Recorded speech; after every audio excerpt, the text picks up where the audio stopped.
করছিল, তাই গুলশান পার্ক থেকে এইভাবে হাঁটতে হাঁটতে সোজা চলে গেলাম হাতিরঝিল। গাড়ি পাচ্ছিলাম না, খুবই কষ্ট হচ্ছিল, বাট তারপরেও হাঁটতে ভালোই লাগছিল। ওয়েদারটা খুবই সুন্দর ছিল, তবে একটু গরম ছিল। এদিকে আমি আর আমার মেয়ে হাঁটছিলাম, অনেক অনেক গল্প করছিলাম আর ওয়েদারটাকে এনজয় করছি এবং পানি দেখছিলাম।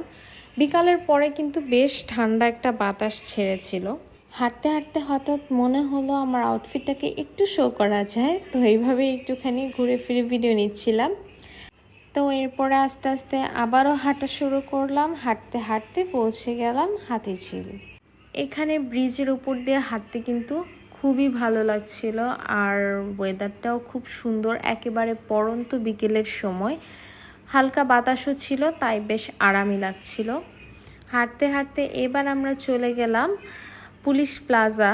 সেখান থেকে আমরা বোটে উঠব রামপুরার উদ্দেশ্যে। তো বোটের টিকিট কেটে চলে গেলাম বোটে ওঠার পর বোট ছাড়ার জন্য ওয়েট করছিলাম যে কখন ছাড়বে, কখন যাব।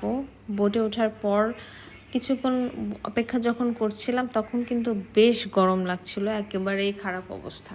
তো বোট যখন চলতে শুরু করলো তখন খুবই ভালো লাগছিল, বাতাসও ছিল আর ওয়েদারটাও কিন্তু খুবই সুন্দর লাগছিল। প্লাস সানসেটটা দেখতেও অনেক বেশি ভালো লেগেছে। রামপুরাতে পৌঁছানোর পর আকাশটা দেখতে এত বেশি সুন্দর লাগছিল, তাই আমি আর ভিডিও না করে পারলাম না, ভাবলাম আপনাদের সাথেও শেয়ার করা যাবে। তো এরপরে আর কোনো ভিডিও ক্লিপই নেওয়া হয়নি, কারণ এত পরিমাণে টায়ার্ড ছিলাম। বাসায় সরাসরি চলে এসেছি আর এসেই রেস্ট নিয়েছি। বলাটা আসলে খুবই সহজ, কিন্তু ওই মোমেন্টে এত বেশি খারাপ লাগছিল, তাই আর কোনো ভিডিও ক্লিপই নেওয়া হয়নি। আজকের ভিডিও এ পর্যন্তই। সবাই ভালো থাকুন, আল্লাহ হাফেজ।